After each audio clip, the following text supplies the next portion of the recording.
Olá, gente, muito bom dia. Hoje é quinta-feira, dia 10 de março. O SBT Rio já está no ar e já começa com as imagens da operação da Polícia Federal e do Ministério Público contra uma milícia na Baixada Fluminense.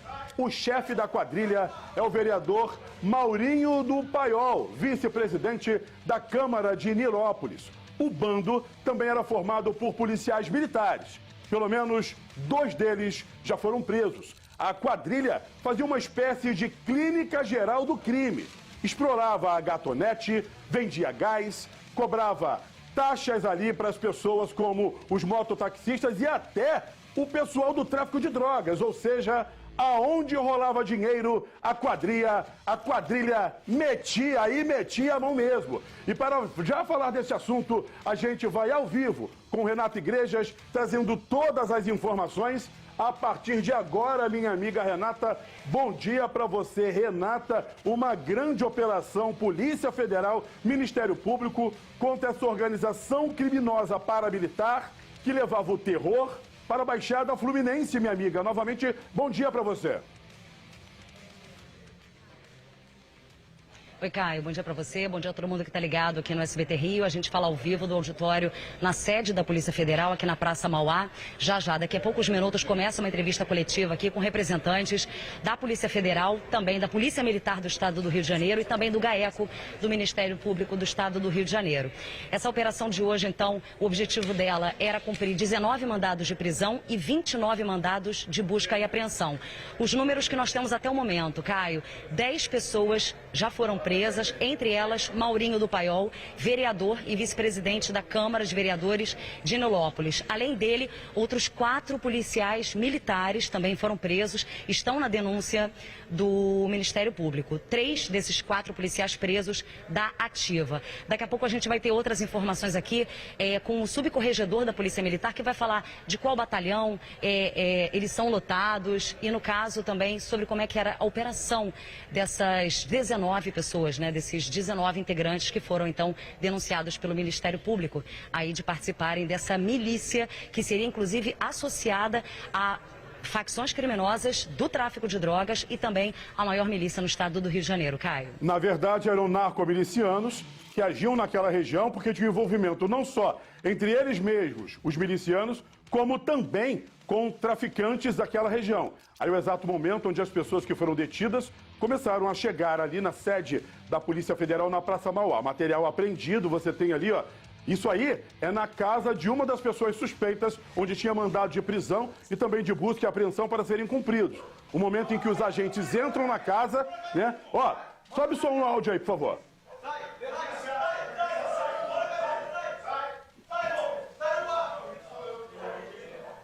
Esse é o exato momento em que os agentes entram na casa, começam a falar sai, sai, sai, é o bote sendo dado justamente nessa ação aí, nessas pessoas suspeitas de integrarem uma milícia que pertenceria ali à milícia lá da Zona Oeste do Rio de Janeiro, que atualmente é chefiada pelo Zinho. Eu volto com Renata Igrejas. Renata, essa ação é muito interessante e a gente já percebe a movimentação aí, porque essa coletiva já deve começar, né, Renata?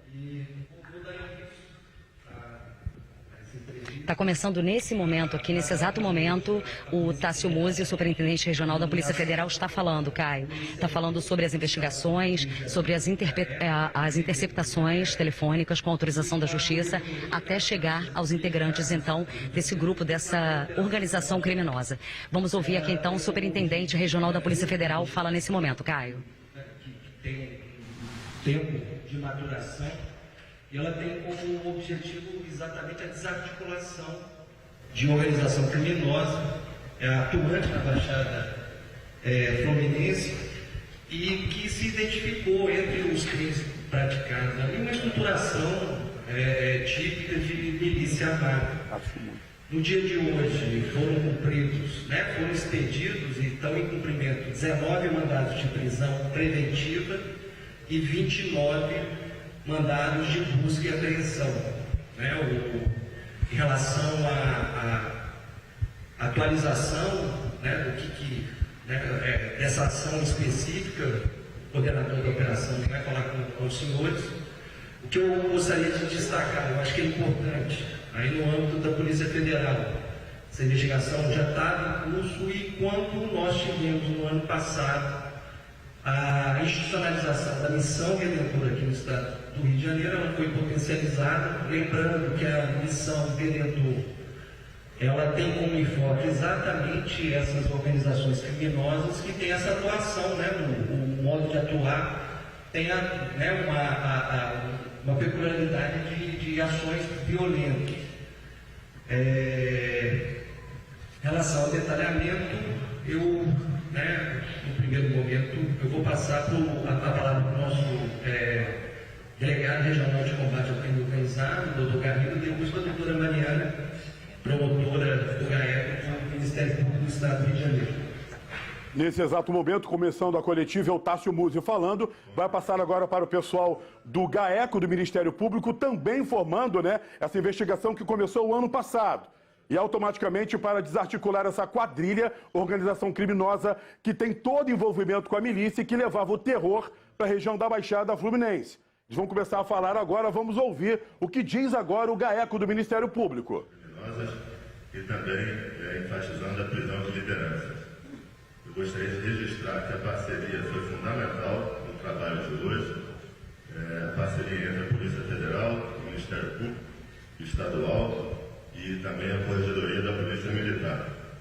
Gostaria de enfatizar que a organização criminosa que foi desmantelada na data de hoje, ela tinha como propósito o lucro criminoso através de usurpação de sinal de TV, o chamado gato-net, a venda ilegal de botijões de gás, exploração de serviços de mototáxi e outros, sempre mediante ameaças. Então, esse é o breve resumo.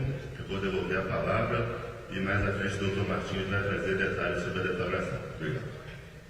Esse foi o doutor João Garrido, delegado regional de combate ao crime organizado, explicando aí como era a ação desses milicianos agindo na Baixada Fluminense. Um grupo extremamente violento que dominava ali também a venda de gás e água e muito mais. Vamos ouvir agora mais pessoas falando nessa coletiva, lá na sede da PF. Na tela. Polícia Militar. Essa organização criminosa, ela foi investigada durante o período de 1 ano e 8 meses aproximadamente.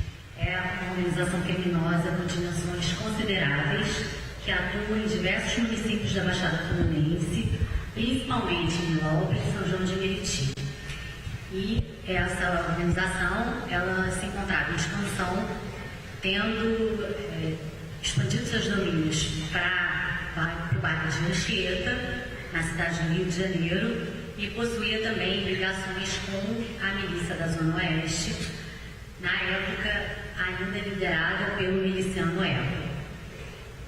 Além dessa ligação com o grupo da Zona Oeste, a organização criminosa passou também a sediar ao tráfico de drogas, ao tráfico de entorpecentes, a facção criminosa Terceiro Comando, na localidade de Anchieta, expandindo assim os seus domínios. É uma organização criminosa que se impõe através da força, através do uso de armas de fogo. E a operação de hoje foi exitosa, com a prisão das principais lideranças dessa organização e do seu líder maior, o vereador conhecido como Maurinho do Paiol. Vou passar a palavra ao delegado responsável pelas investigações. A doutora Mariana Segadas, né, que é do GAECO, Ministério Público, informando aí que o vereador era, na verdade, o cabeça dessa organização criminosa que agia ali na Baixada Fluminense e automaticamente cometendo diversos crimes. E as ligações ali extremamente criminosas com o pessoal do Terceiro Comando Puro naquela região, sendo que em vários locais no estado do Rio de Janeiro, milícia está se associando aí a traficantes. Vamos ouvir agora mais uma pessoa falando aqui no SBT Rio sobre essa operação de hoje. Após pedidos feitos pela equipe de investigação corroborados pelo GAECO, foi expedido pelo juiz e cumpridos na data de hoje 19 mandados de prisão preventiva e 29 mandados de busca e apreensão. As investigações continuam a própria execução da operação continua, mas parcialmente já temos aí arrecadados valores consideráveis, mais de R$50 mil em espécie, joias, veículos, armas, e cumprimos até o momento a prisão de 10 pessoas. Passar a palavra agora para o corregedor da Polícia Militar, posteriormente enviado para a perícia. O doutor Eliel Martins, é delegado da PF, informando aí como funcionava, né, esse esquema criminoso, tendo a participação de policiais militares. Agora o corregedor da PM, que vai falar a respeito aí também da prisão desses policiais. Na tela. E também servidores públicos que obviamente não representam a sua instituição. Então a atuação, seja da Polícia Federal, do GAECO, ela só também foi exitosa com esse apoio da Corregedoria da Polícia Militar do Estado do Rio de Janeiro. Nós tivemos policiais militares presos hoje, mas esse apoio é fundamental para que essa ação fosse bem sucedida. Passar a palavra para o coronel.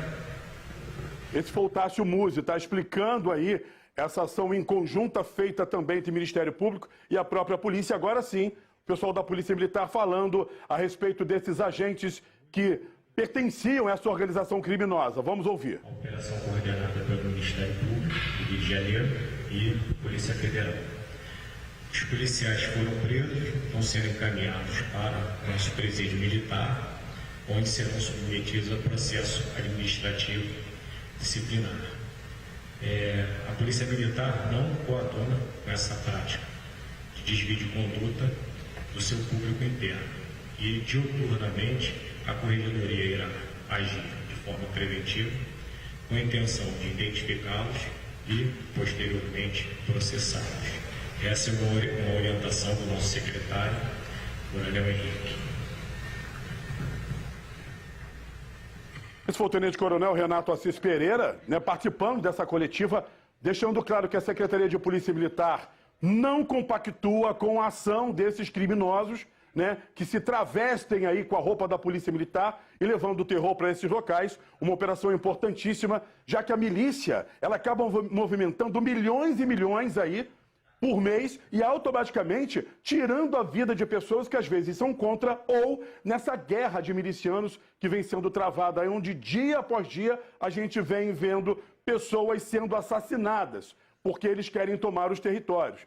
Isso acaba sendo muito importante, uma ação como essa, investigação de quase 2 anos, para poder colocar atrás das grades essas lideranças dessas organizações criminosas montadas aqui no estado do Rio de Janeiro e que, infelizmente, levam o terror para vários locais. O que chama a atenção é que o vice-presidente da Câmara Municipal ali de Nilópolis, ele sendo apresentado como cabeça dessa organização criminosa e tendo outras pessoas também que acabaram presas. Operação muito importante, levando o vereador e PMs que acabaram presos na operação contra a milícia.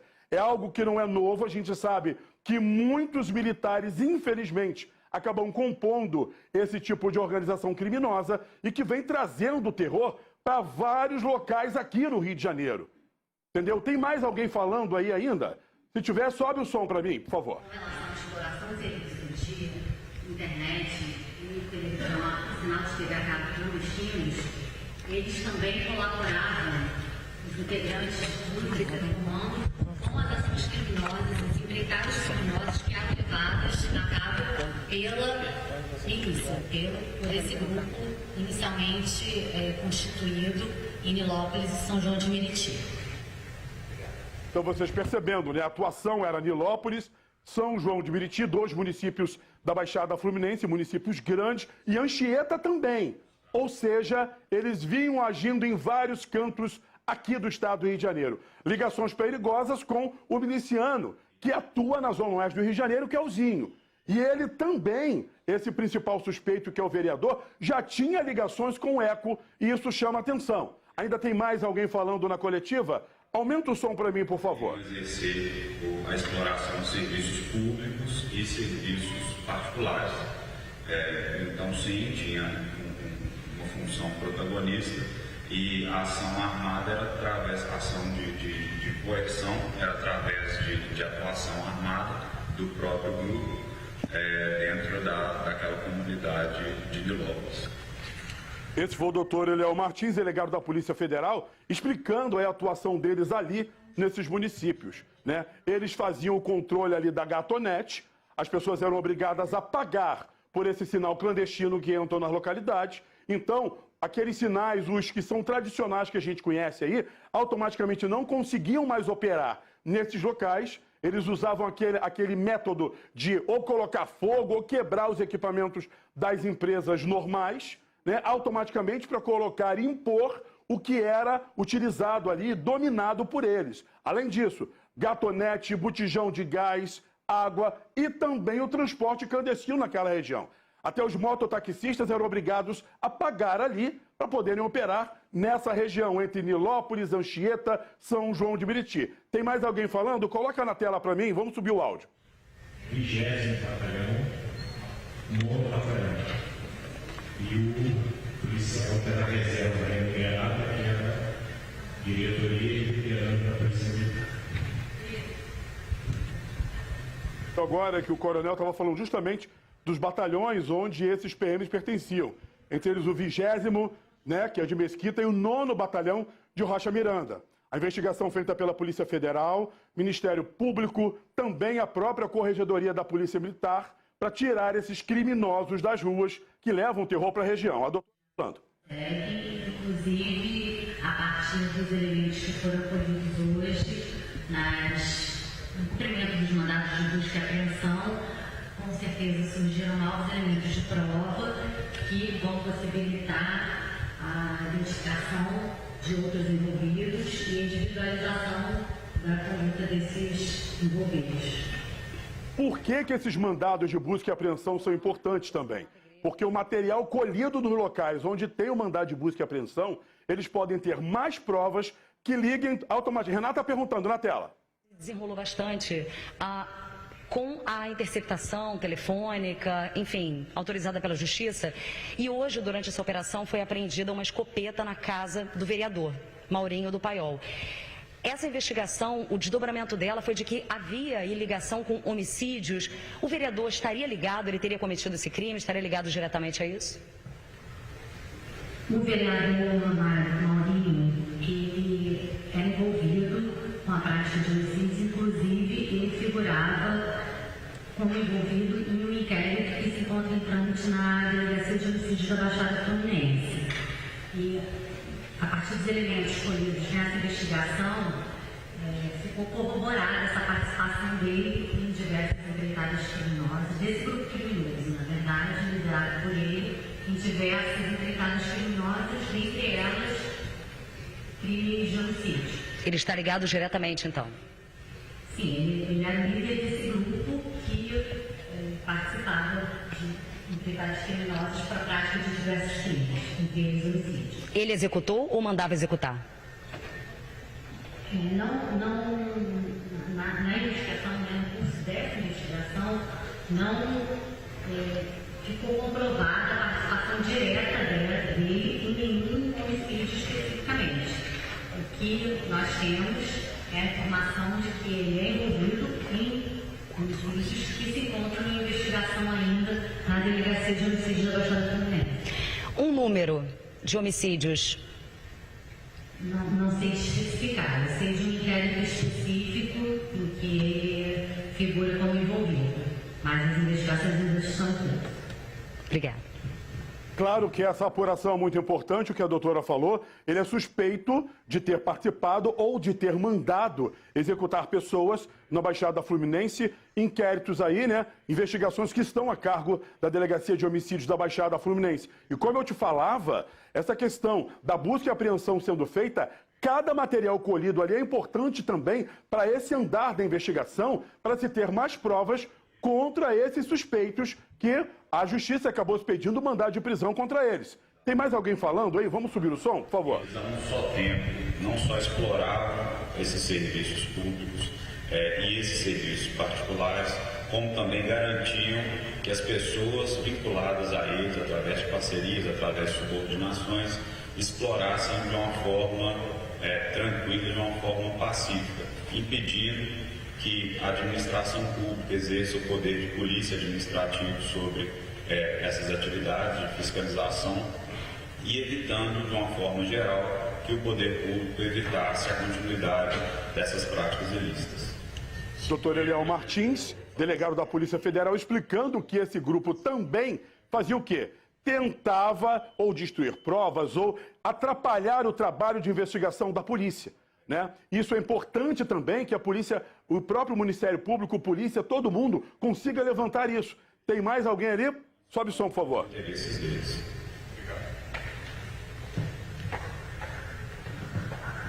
Só lembrando que os policiais envolvidos, né, que acabaram presos, são de Irajá, Rocha Miranda e Mesquita.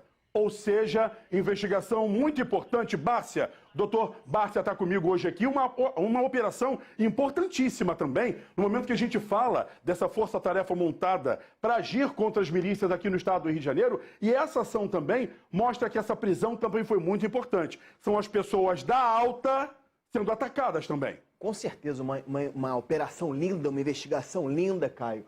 Né? Mais uma pancada nessa organização criminosa que tem causado tanto prejuízo, tanto terror ao nosso estado aqui do Rio de Janeiro. E é o que eu falo sempre, né? Quem assiste o SBT sempre, para eles não é surpresa.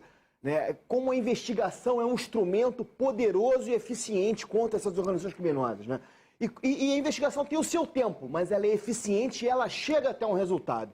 É uma quadrilha que age com muita violência, é uma quadrilha que tem os seus tentáculos no poder público, a gente viu aí, né? Agentes públicos envolvidos, né? Policiais militares, um político envolvido, um vereador de uma cidade importante da Baixada Fluminense, ali envolvido e preso agora. Então, é assim que age a milícia e é por isso que é tão difícil essa investigação. Gostei muito da fala do corregedor da Polícia Militar. É evidente que a instituição não tem nada a ver com isso, né? São criminosos que muitas vezes já fazem concurso para poder ali usar a farda e se valer ali da proteção da farda, mas não representam em nada uma instituição bicentenária como a Polícia Militar.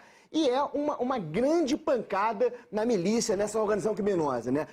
O que a gente começa a perceber é que cada vez mais as investigações e as operações contra a milícia estão acontecendo, estão atingindo lideranças, estão atingindo o braço financeiro dessa organização criminosa. Então isso para mim, é uma ponta de esperança nessa guerra contra o crime. E sabe o que é interessante, Bárcia, essa colocação que você teve agora? No momento que a gente coloca e afirma, né, que existiam aí agentes de segurança pública, policiais militares, utilizando-se da farda e de estarem ainda em batalhões, agindo nessas localidades aí, levando o medo e o terror, automaticamente quem mora nesses locais acaba ficando com medo. Se o cara tá no batalhão, tá aqui, as pessoas acabam achando que a sujeira está em toda a corporação. E não é isso que acontece. Haja vista que você percebeu ali que a corregedoria trabalhou junto deles, justamente para poder prender esses criminosos. Sim, eu prefiro exaltar os policiais militares da Corregedoria que atuaram junto com o Ministério Público, com a Polícia Federal,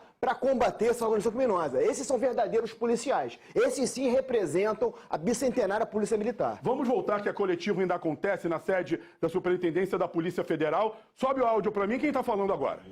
As execuções continuam, enquanto a gente não chegar ao 100%, a gente não vai cessar os trabalhos.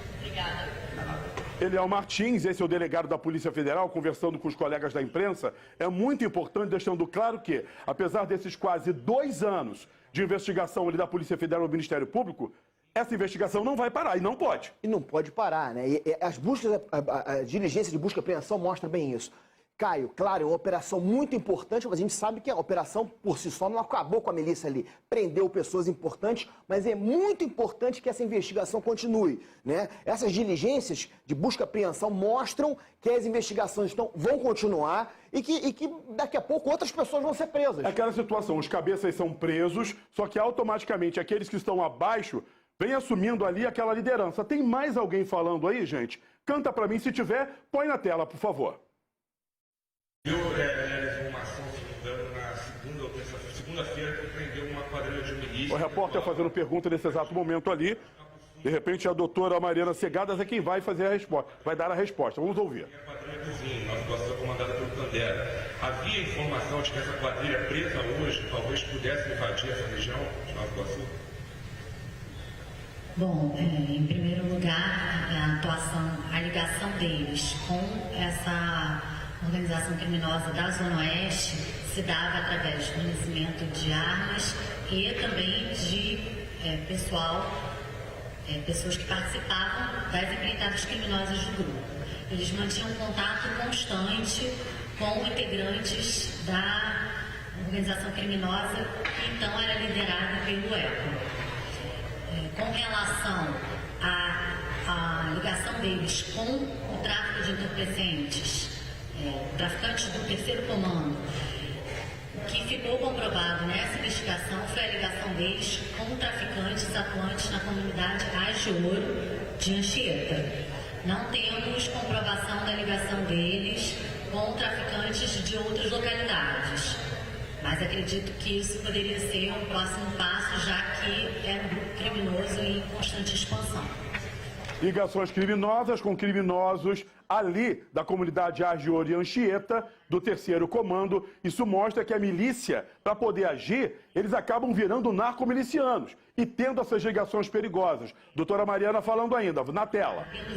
Nós não temos informações nessa investigação sobre essa disputa entre esses dois grupos específicos. É aquela situação, né, que fala-se que não dá para se ter, porque o Ministério Público vai afirmar ali o que eles conseguiram apurar e investigar. Só que essa ligação criminosa desses dois grupos que estão em guerra entre Zona Oeste e também Baixada Fluminense já é algo que todo mundo tem conhecimento, né, Bárcia? Sim, exatamente. Novamente aqui, para o telespectador do SBT, essa ligação do terceiro comando com a milícia já não é novidade. Terceiro comando e Comando Vermelho também, que vem ligado com eles. Sim, em algumas localidades sim, mas o terceiro comando específico com a milícia, né, já se associam há bastante tempo, né, ganha até o nome, um apelido de trilícia, né, há bastante tempo, que eles atuam de forma conjunta. E, Caio, essa divisão de milícia com o tráfico, isso cada vez mais vai diminuindo, né? Para mim são organizações criminosas, são vagabundos, são criminosos, são fora da lei que tem que ser presos. É que, na verdade, a gente pontua aqui, dando essa divisão, mas todos eles são criminosos. Sim. Sendo Comando Vermelho, Terceiro Comando, milícia, todo mundo é bandido, porque eles estão ali para matar os outros, para poder comprar arma, tá todo mundo no mesmo crime. Sim, como eles se autodenominam, o problema deles, né? Eu chamo todos eles de vagabundos. E cada um deles, e agora, Caio, o que tem acontecido? Porque o objetivo deles é lucrar com atividades ilícitas. Então, cada vez mais a milícia adota práticas que eram adotadas pelo tráfico e o tráfico cada vez mais adota práticas adotadas pela milícia, né? De forma que cada vez mais fica difícil você diferenciar o modo de atuação, principalmente na Baixada Fluminense. Na Baixada Fluminense, muitos ex-traficantes hoje formam a milícia, né? Então, são criminosos, são vagabundos que têm que ser combatidos, né? São organizações criminosas que têm que ser combatidas e para mim é lindo ver eles sendo presos, né? Ver essa organização sendo abalada, sendo atacada. Mas isso é muito importante para o nosso Estado. Bárcia, essa milícia é de agentes públicos. A gente não está falando somente aquele que tem ex-policial, ex-bombeiro, ex-alguma coisa. A gente está com pessoas ali que têm o poder da caneta e que estão agindo dessa forma. E a gente sabe também que em muitas localidades na Baixada Fluminense, os milicianos chegaram, tomaram território da criminalidade, dos traficantes, e depois arrendaram esses espaços para eles.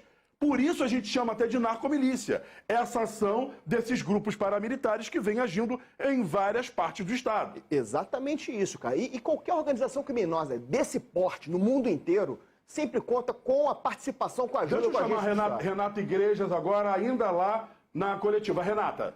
A movimentação financeira, as apreensões têm ligação com esses férias. Caio, está no momento aqui das perguntas. Os colegas jornalistas estão fazendo as perguntas aqui então. E a gente tem algumas informações a respeito dos policiais militares, né, que foram presos. São 4 policiais militares. Entre os policiais, o próprio vereador Maurinho do Paiol. Ele é policial militar licenciado por conta do cargo dele de vereador.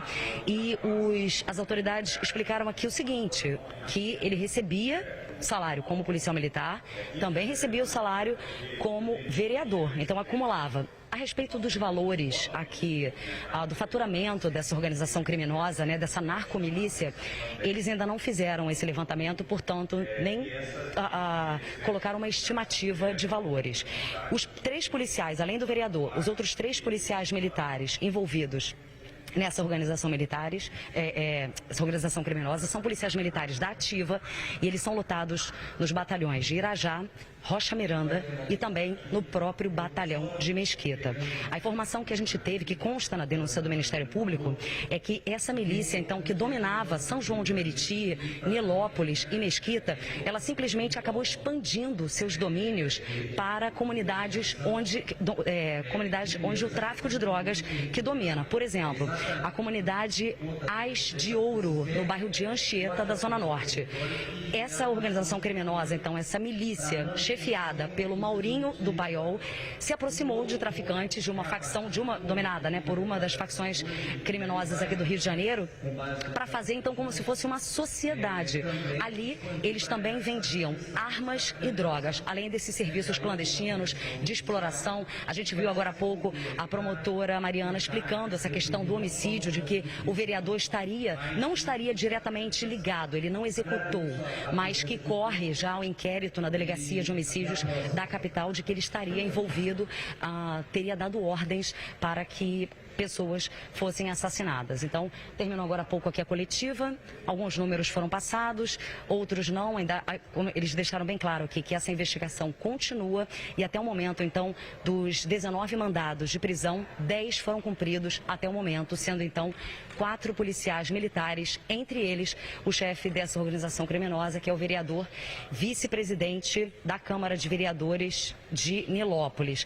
A gente tem aqui a nota da Câmara de Vereadores de Nilópolis. Agora há pouco a Câmara Municipal de Nilópolis tomou conhecimento, através da imprensa, da prisão do vice-presidente desta casa, o vereador Maurinho do Paiol.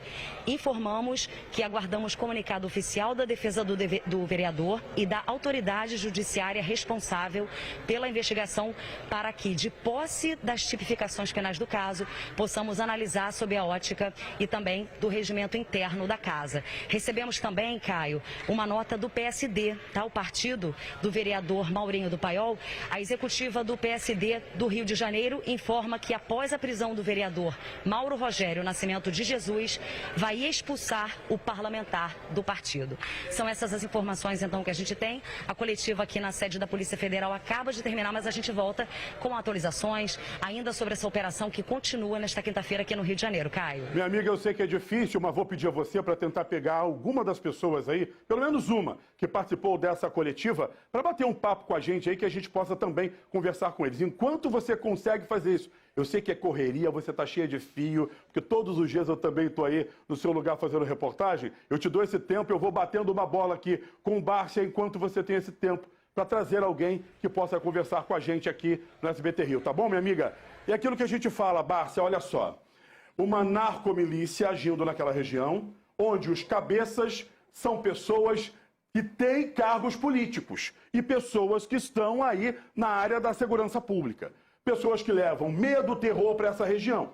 Pessoas envolvidas com crimes, investigadas pela Delegacia de Homicídios ali da Baixada Fluminense. E o que acaba sendo pior é o seguinte, eles fazem tudo isso e levam tanto medo para a região que as pessoas, às vezes, não chegam a acreditar naqueles telefones importantes para fazer denúncia, porque como eles veem essas pessoas travestidas aí de pessoas da lei, como esses policiais que foram presos, né? Todos os dias aí, fardados, levando o terror ali, as pessoas deixam de acreditar. Mas é nessa hora que a resposta vem e que as pessoas veem, ó, eu posso acreditar porque eles começaram a ser presos. O que você falou agora é muito importante, né? Na verdade, eles usam até esses agentes públicos com essa intenção também, né? Da população perder, as instituições perderem a credibilidade, né? E aí a população fica realmente na mão desses criminosos, né? Esse tipo de operação também é importante para mostrar isso, né? Que a força do Estado, né? Que a população ela tem sim que denunciar, que tem sim que acreditar nas instituições. Só juntos, né? A sociedade, junto com as instituições, nós vamos poder combater e realmente acabar com essas organizações criminosas. Com certeza, eu entendo tudo isso. Daqui a pouquinho a gente volta aqui no SBT Rio com mais atualizações a respeito do que aconteceu nessa grande operação da Polícia Federal, Ministério Público e tendo também a Corregedoria da Polícia Militar participando dessa ação de hoje com 10 presos. 12:10. Olha só, gente. O SBT Rio teve acesso ao depoimento da major da Polícia Militar, que foi presa acusada de matar o marido, que era empresário e ex-policial militar. Nós também tivemos acesso às fotos da perícia que mostram a vítima morta. A reportagem é dele, Fabiano Martinez, na tela. As fotos mostram o quarto onde o ex-cabo da Polícia Militar foi assassinado. Luiz Alberto está deitado de lado, coberto por um edredom. Perto da cama, um frasco de remédio controlado, que, segundo a esposa, ele usava para dormir. A major Fabiana Pereira Ribeiro confessou ter matado o marido. E em depoimento, a polícia revelou detalhes do crime. Ela alegou que Luiz Alberto tinha problemas psiquiátricos e agia com violência com ela e os filhos de 8 e 3 anos de idade. E que há cerca de 5 meses, as agressões contra ela e as crianças passaram a ser diárias. Fabiana disse ainda que o marido a ameaçava constantemente, chegando a dizer que mataria até os pais dela, caso ela o denunciasse à polícia. E que na noite do crime, após uma crise de ciúmes, o ex-policial ordenou que ela fosse embora de casa apenas com a roupa do corpo, dizendo que jamais veria os filhos de novo e que a destruiria. Em seguida, disse que queria ver a mulher morta. A major afirmou ainda que logo depois das ameaças, Luiz Alberto foi se deitar e que ele sempre dormia com a pistola calibre 45 e 4 carregadores ao lado da cama. Ela então foi ao closet e pegou a arma dela, porque temia que ele a matasse. E em seguida, atirou na cabeça do marido. O crime aconteceu no dia 28 de fevereiro, na residência do casal, na Ilha do Governador, na zona norte do Rio.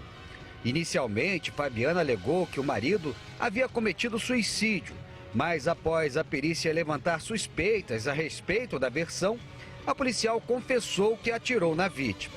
A major foi presa e levada para o Batalhão Especial Prisional da Polícia Militar em Niterói, na região metropolitana do Rio. O caso está sendo investigado pela Polícia Civil e segue sob sigilo. Em nota, a Secretaria Estadual de Polícia Militar informou que vai colaborar com a investigação. É aquela situação, né? Eles viveram 15 anos juntos, 2 filhos. Nesse momento, a vítima não tem como dizer o que acontecia.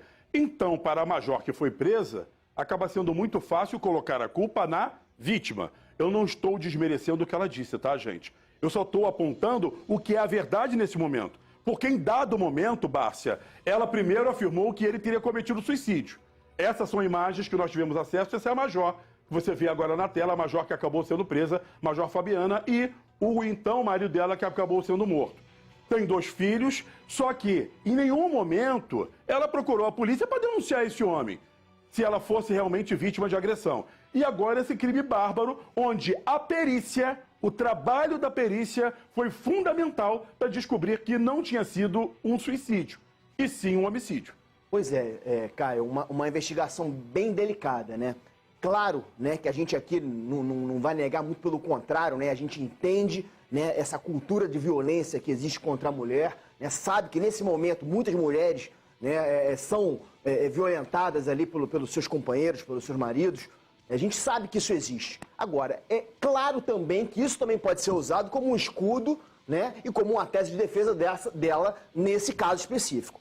O que enfraquece a tese dela é realmente a mentira que ela contou, né? Quando ela chegou na delegacia, né, podia ter cometido ali um crime ali, né, com uma violenta emoção, depois de ter sido ameaçada e violentada, e ali cometeu o crime, era uma coisa. Agora, quando ela chega na delegacia, né, e de forma fria ali diz que foi um suicídio, né, o trabalho de investigação, o trabalho da Polícia Civil, da perícia, nega essa tese, aí ela apresenta uma outra tese, aí já começa a enfraquecer. A investigação é que vai apontar a verdade desses fatos aí. Então, deixa eu...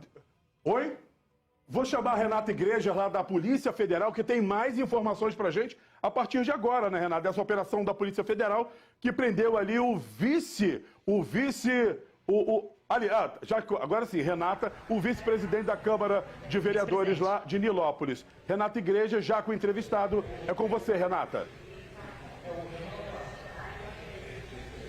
Pois é, Caio, a entrevista coletiva aqui no auditório terminou, mas quem está aqui ao meu lado é justamente Eliel Martins, delegado da Polícia Federal.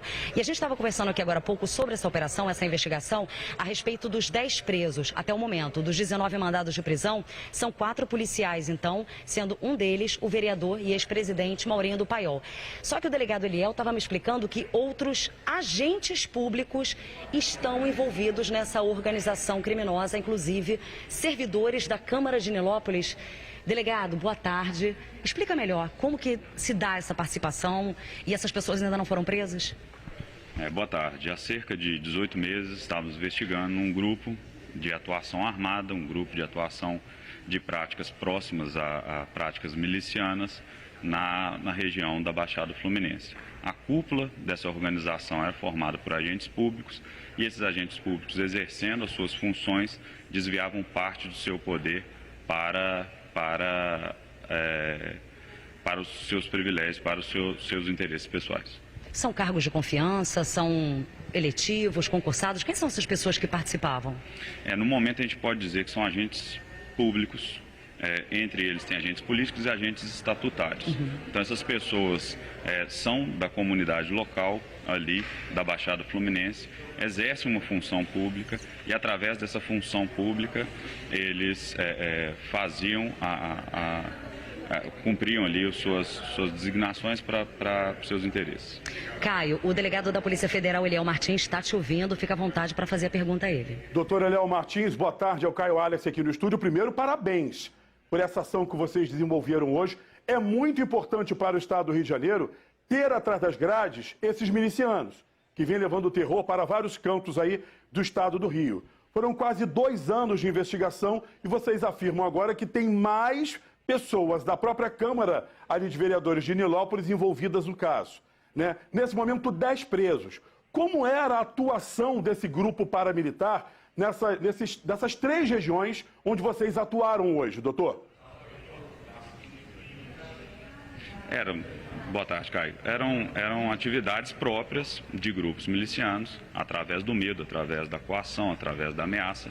Eles faziam valer o seu poder local, substituíam muitas vezes, ou pretendiam substituir o próprio Estado, e dividiam ali aquela região, os serviços públicos e particulares daquela região, conforme o interesse deles.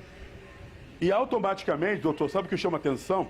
É porque eles fazem isso levando esse terror para lá, e as pessoas acabam ficando com medo por saber que essas pessoas estão em cargos públicos e cargos importantes. Porque a gente costuma ver os milicianos aí, esses ex-bandidos, ex-policiais, ex-alguma coisa.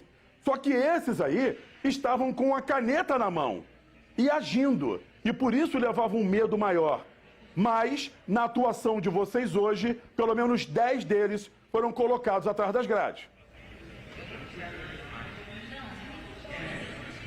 Isso, as investigações elas continuam, nós temos ainda a execução em andamento, os mandados ainda estão sendo cumpridos, pretendemos aí até o final do dia atingirmos o máximo de mandados de prisão preventiva cumpridos, e as investigações contra grupos congêneres, contra grupos armados, contra grupos milicianos, ela não se encerra hoje, evidentemente, é uma continuidade. É algo que tem que perseverar dentro das próprias instituições policiais para que a gente consiga reverter esse quadro que se encontra em algumas localidades do Rio de Janeiro.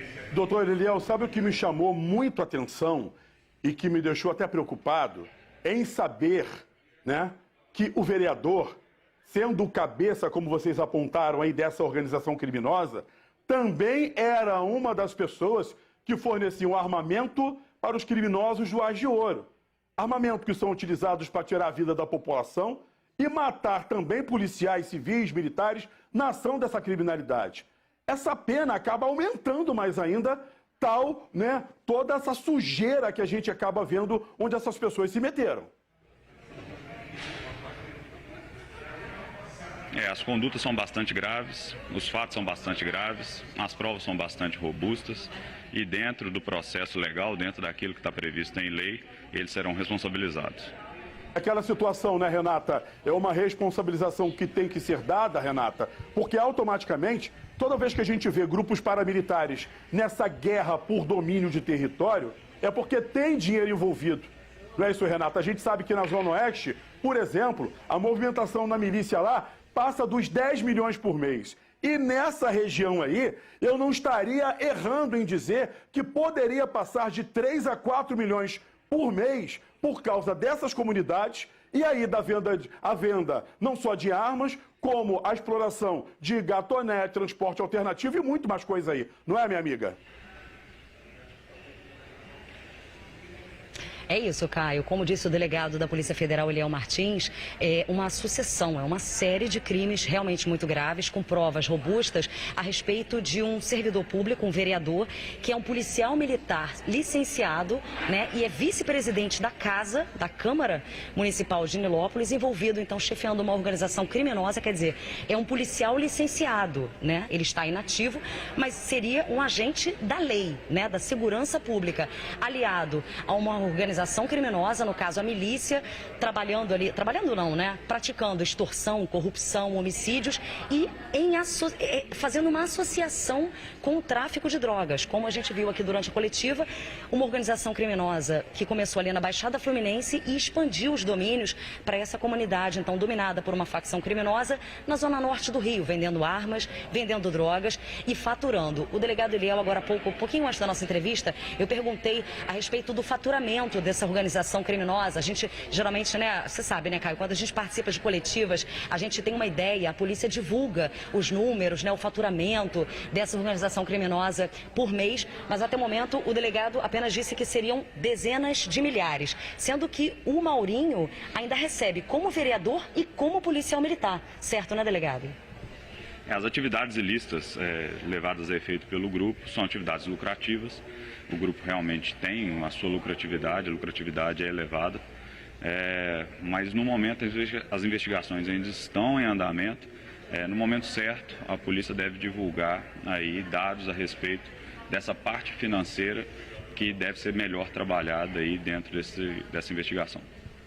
O doutor Eliel e Renata, eu vou colocar na tela, eu peço que vocês aguardem um minutinho, que eu vou colocar aqui na tela para todo mundo acompanhar alguns desses suspeitos que vocês acabaram prendendo no dia de hoje. São eles, ó, aí na esquerda, o Alexandre de Souza Costa, vulgo Lequinho. Embaixo dele, Tiago da Silva Elias. Esse de blusa verde, também o Jefferson Cândido da Silva, vulgo Jaleco da esquerda. Agora, para a direita, eu venho aqui com Diego Nunes Raiol, né? Esse que está na direita aí. Também temos o Wellington do Nascimento Melo, vulgo Melo, e também o Felipe da Rocha Dias, outro preso. Aí, entre esses presos, nós temos ali 3 policiais militares, 3 agentes da lei, 3 integrantes de uma milícia que levava o terror para essa região. É aquilo que a gente volta a falar, doutor. Essa apuração de vocês foi muito importante. Essa investigação que a gente sabe que continua, porque ó, ali teve agora há pouco uma central clandestina de gatonete. Aí são os suspeitos chegando na sede da Superintendência da Polícia Federal. Essa ação tem que ser feita e principalmente pela Polícia Federal por causa dos crimes que eles cometem. Não é isso, doutor Eliel? Como eu disse, os fatos são muito graves, né? Os dados que estão dentro do processo são bastante graves. Isso motivou o judiciário a expedir essa quantidade elevada de mandados de prisão preventiva. Esses mandados, como eu disse também, serão cumpridos. A maioria desses mandados já foi cumprido hoje. Ao longo do final do dia ou dessa semana, nós temos a expectativa de terminar de cumprir esses mandados e os trabalhos continuam. É um trabalho incessante, é um trabalho contínuo, é um trabalho que tem por objetivo reverter, como eu disse, essa situação.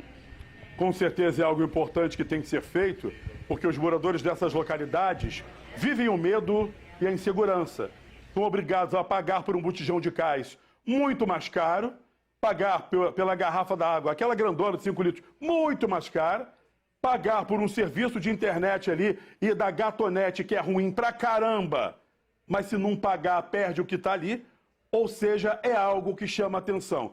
Doutor, muito obrigado por sua participação, Bárcia. Aquilo que a gente fala aqui, a força-tarefa que foi montada no estado do Rio de Janeiro, e a gente percebe que a própria Polícia Federal participando e fazendo tudo isso, é muito importante que quando a gente ataca esses políticos, esses policiais, o braço financeiro, é aí que a gente consegue derrubar esses criminosos. Sem dúvida nenhuma. E é uma investigação muito complexa, né? Até dar o parabéns para o colega, delegado da Polícia Federal, e para todos os envolvidos, porque é uma investigação que lida com agentes do Estado, lida com políticos, né, que estão ali dentro da organização criminosa, liderando organizações criminosas.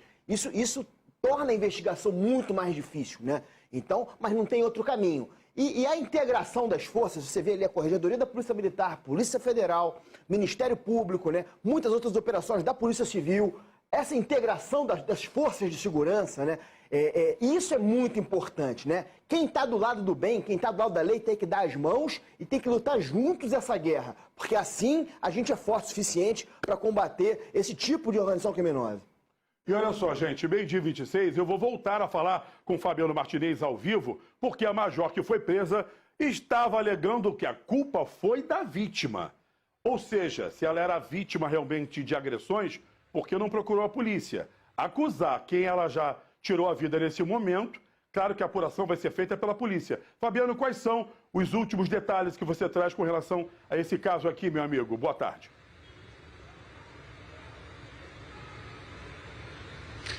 Ô Caio, boa tarde para você e todo mundo em casa, aliás. Eu estou aqui em frente ao Ministério Público, né, que está analisando o inquérito e vai decidir, né, se denuncia a major pelo crime do marido ou não.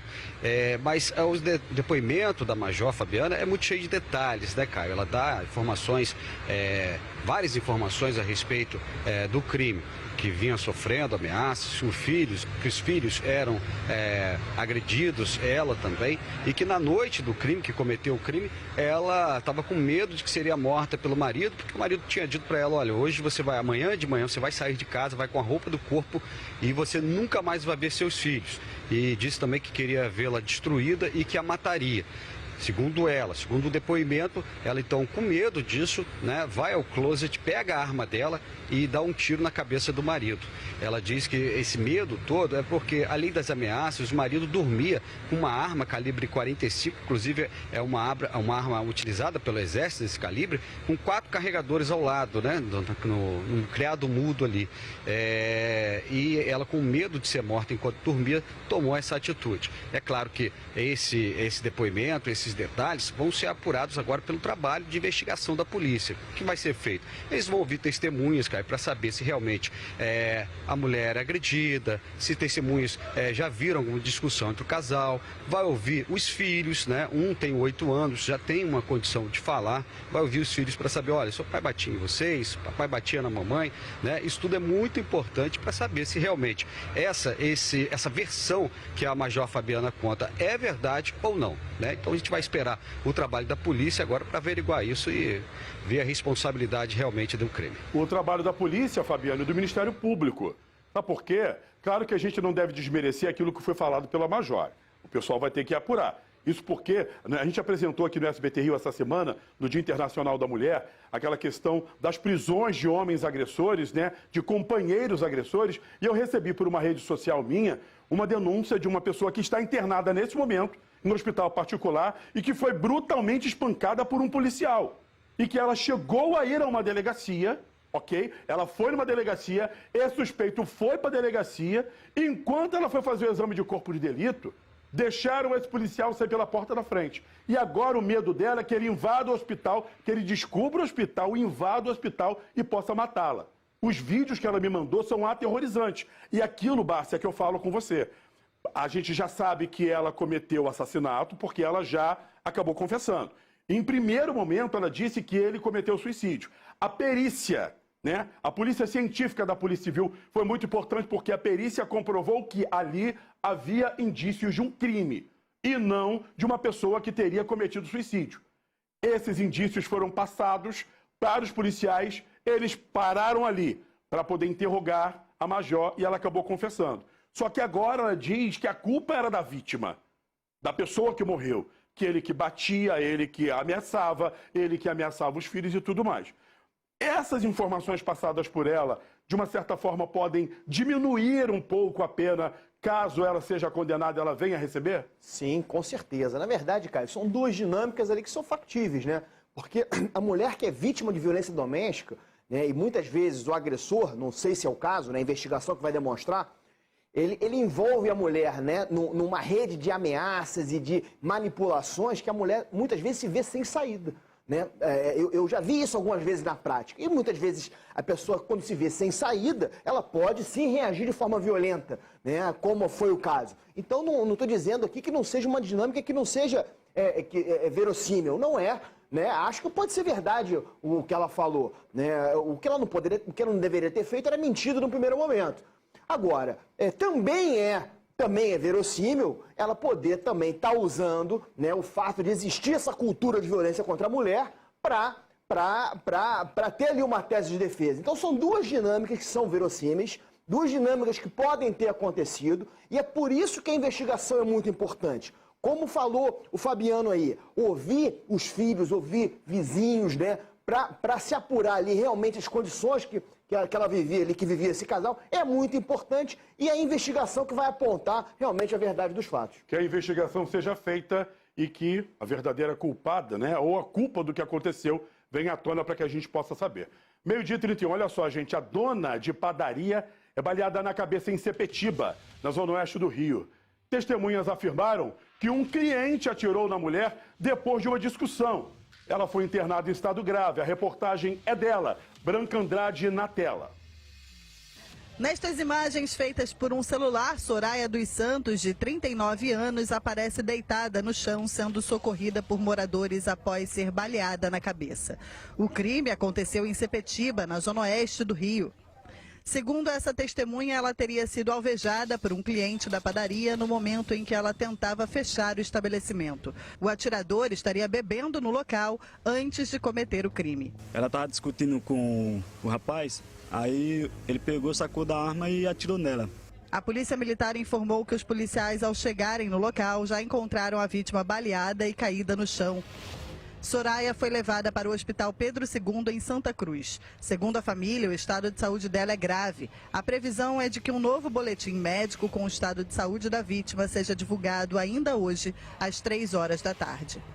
Soraya trabalha com o marido Jorge aqui, nessa padaria, há muitos anos. Ontem ela estava no balcão, como de costume, quando um cliente chegou e pediu uma cerveja. Esse cliente já é conhecido aqui do bairro por viver alcoolizado. Foi então que ela veio aqui para a área externa para entregar a bebida. E o marido, Jorge, que estava bem aqui perto, ouviu o disparo e veio correndo. Foi quando ele descobriu que a esposa estava baleada no chão. Estava só eu e ela aqui, nós trabalhando. E eu fui até esse carro que estava mais para lá. Eu fui até o carro e enquanto eu fui, o carro aconteceu, entendeu? Eu encontrei esse tal sujeito que estava vindo de lá para cá, entrou na padaria. E quando ele entrou, o pouquinho que eu fiquei lá foi o momento que eu vi só ela gritou pelo meu nome e foi na hora do disparo. Só isso, não deu para mim ver. Vocês conhecem ele? Eu conheço, de vista, não sei quem é, eu conheço porque o cara frequentava aqui sempre. A padaria amanheceu interditada. A polícia esteve por aqui para realizar uma perícia. No chão ainda há marcas de sangue do local onde Soraya ficou aguardando socorro. Seu Jorge disse que o autor dos disparos é um ex-policial. Ele é um cara bêbado, ele anda só chapado. Esse cara diz que é ex-policial e cheio de marra, contando aquela situação que faz e acontece. Era isso que acontecia dia a dia e ontem aconteceu. O caso foi registrado na delegacia da região. Ainda não há identificação do autor do disparo e também não se sabe o motivo da discussão. Mas, segundo as primeiras informações, o atirador seria um idoso e estaria alcoolizado. Sem acreditar no que aconteceu, Jorge está preocupado com a esposa e só deseja que o responsável seja punido. Eu espero que a polícia, sei lá, procure ele, que é aqui do bairro, procure e prenda. Faça alguma coisa, né? Porque eu acho que não pode chegar a acontecer uma situação dessa e ficar assim, do nada, entendeu? Como ele mora aqui no bairro, eu acredito que alguém possa procurar ele e que faça alguma coisa. Gente, a Soraya está lutando pela própria vida no Hospital Municipal Pedro II em Santa Cruz. A apuração deste caso, dessa tentativa de homicídio, está a cargo da 36DP de Santa Cruz, que cuida também daquela região de Sepetiba. Esse homem fugiu, claro. Se fosse homem mesmo, teria se apresentado lá para dizer, ó, eu cometi esse crime, aconteceu alguma coisa. Mas ele fugiu. Ele se afirmava ser um ex-policial, mas estava bêbado, alcoolizado, na hora que cometeu esse crime, de acordo com testemunhas. Bárcia, é aquilo que a gente fala, não é nenhum crime de oportunidade. O homem chega no local, pediu bebida, de repente ela pode ter chegado assim, poxa, será que o senhor já não bebeu demais? É melhor não beber mais e tal. E alguma coisa que a gente fala vira um estopim para que um criminoso pegue uma arma e dê um tiro na cabeça de uma trabalhadora que estava ali para ganhar o sustento dela do dia a dia ao lado do marido. Chocante demais, cara, a violência desse caso, né? Se ele era idoso, se ele era ex-policial, se ele estava alcoolizado, eu não sei. Sei que é um vagabundo, né? Que tenta tirar a vida de um trabalhador, porque ela estava ali trabalhando, né? Estava na padaria dela trabalhando, e o cara dá um tiro, né? Tenta tirar a vida de uma pessoa por nada, né? Eu fico chocado como é que o valor da vida não vale nada para essas pessoas. É claro, como o marido da vítima falou, muito bem falado, esse cara tem que ser preso, né? Esse cara tem que ser preso, tem que ser tirado de circulação, Caio, porque a liberdade dele representa um risco para todos nós. É um homicida, é um cara que despreza a vida, então ele não pode conviver em sociedade. Essas imagens aí são do momento da perícia, né? Logo depois, quando a polícia foi embora, e eles autorizaram para que o dono pudesse abrir ali o estabelecimento. A perícia estava sendo feita ali no local, porque a perícia é muito importante num momento como esse, até para se encontrar uma cápsula no chão, onde a bala atingiu, e ali são imagens, logo depois que ela levou o tiro na cabeça, das pessoas tentando ajudar essa mulher que foi vítima da violência. Será que se fosse um homem, ele agiria dessa forma? Eu vou te dizer, sabe por quê? Não. Porque é um medroso, só ataca a mulher, só atira em mulher. Quando o cara normalmente, não sei se ele é ex-policial, mas quando o cara vai assim num bar desse, assim, armado, sem motivo nenhum, né, ele já, pra mim, já tá predisposto a fazer uma besteira, para cometer um crime, né? E aquela música famosa, né? Com a arma na mão é um bicho feroz. Mas depois tá aí foragido, escondido, mas eu não tenho dúvida nenhuma, né, que a polícia vai pegar, vai prender e vai tirar de circulação esse covarde, esse homicida, esse assassino, esse vagabundo. E eu vou te falar que a situação ali poderia ter sido pior, porque Sepetiba ali tem a praia, calçadão, então tem muita gente que vai com os filhos. Esses últimos dias tem feito muito calor, então as pessoas vão com os filhos ali para poder passear. E de repente, imagina, a mãe vai ali no local para comprar um refrigerante, tá com as crianças. Esse tiro que ele deu nessa mulher poderia ter atingido outras pessoas. Em nenhum momento ele pensou que ele poderia cometer algo mais grave do que esse, totalmente grave, que ele cometeu. Sem dúvida nenhuma, Caio. É um vagabundo que despreza a vida, né? O ato dele, a maneira com que ele reagiu ali a uma discussão, né, já mostra isso. É um cara que não tem nenhum respeito pela vida de terceiros, né? Então é um criminoso, tem que ser preso. E sabe o que acontece? Você pega a arma e fala assim, ó, olha aqui quem sou eu com a arma na mão. Aí é fácil. Aí é fácil. De repente, essa mulher, gente, pode ter pedido para ele, poxa, será que não seria melhor o senhor não beber mais? Eu já vi, perto da minha casa tem locais que as pessoas tomam ambirico-tico lá, o pessoal tá lá e eu já vi colegas falando assim, pô, não bebe mais não, fulano. Ó, acabou a 51, acabou. Não pode beber mais. Para quê? Tentando até cuidar da pessoa. Só que num ato desse, esse cara faz isso. Ou de repente ele tentou falar alguma graça para ela, ela não aceitou e ele não gostou e atirou nela. Sabe? São várias as hipóteses e uma mulher que luta pela vida num hospital que ainda ontem a gente denunciava aqui que nem ar-condicionado tinha. Imagina o que ela está passando lá dentro, meu Deus. Sem dúvida nenhuma. A gente não sabe o que aconteceu ali para ter motivado isso, mas nada justifica um ato de violência desse, brutal, covarde, né? Covarde porque ela estava desarmada, sem esperar um crime, covarde, sem chance nenhuma para a defesa. Quer dizer, um ato de brutalidade, de crueldade, enfim, sem palavras. Olha só, gente, 12h39. Vocês lembram daquela imagem de uma mulher sendo esfaqueada em Copacabana que nós mostramos aqui ontem no SBT Rio? A nossa equipe encontrou com ela. Janaína estava passando uns dias de férias. Queria relaxar aqui no Rio, mas saiu traumatizada. A repórter Isabela Antais traz pra gente o sentimento dela e o que aconteceu. Na tela para você. Novas imagens obtidas com exclusividade pelo SBT Rio mostram um homem caminhando na rua em direção à turista. O que se segue é impressionante. Câmeras de segurança continuaram flagrando a ação e o pânico da turista. Ela foi esfaqueada. O caso aconteceu em frente a um hotel em Copacabana na última terça-feira. A turista está sentada em um banco na rua. É possível ver no vídeo o momento em que o criminoso chega e agarra a vítima. Ela reage e acaba sendo atacada com uma faca. Ele a golpeia nas costas, nos braços e no pescoço. A turista ainda consegue correr e pedir ajuda no prédio. Um outro homem aparece com um taco na mão para defendê-la. O criminoso fugiu. A vítima é Janaína da Silva Campos, de 48 anos, empresária paulistana que mora no sul da França. Ela foi socorrida para o hospital Miguel Couto, no Leblon, e teve alta no mesmo dia. Janaína contou na polícia que o bandido já chegou com a intenção de ferir e que antes de fugir ainda riu para ela. Janaína contou também que veio para o Rio com amigos alemães que estavam de férias. Ela tinha planos de visitar as praias de Paraty, mas depois da violência que sofreu, desistiu. Tudo aconteceu aqui na rua Francisco Sá. Janaína estava sentada neste banco quando foi atacada a facadas. O caso foi registrado na delegacia de Ipanema e a polícia agora investiga para localizar o criminoso. Os moradores e visitantes aqui da região estão preocupados com a violência cotidiana do bairro. A violência aqui é muito grande, é muito grande. Inclusive, eu já fui assaltada umas 3, 4 vezes, arrancaram minha bolsa, me deram uma gravata. É muito violento. Eu confesso que eu tenho um pouco de medo de andar aqui nas ruas, até porque a gente vê muita polícia abordando, pessoas que tentam roubar pedestre. Dá bastante insegurança de andar por aqui. No mês passado, outro turista, desta vez um português, também foi agredido violentamente durante quase 2 minutos.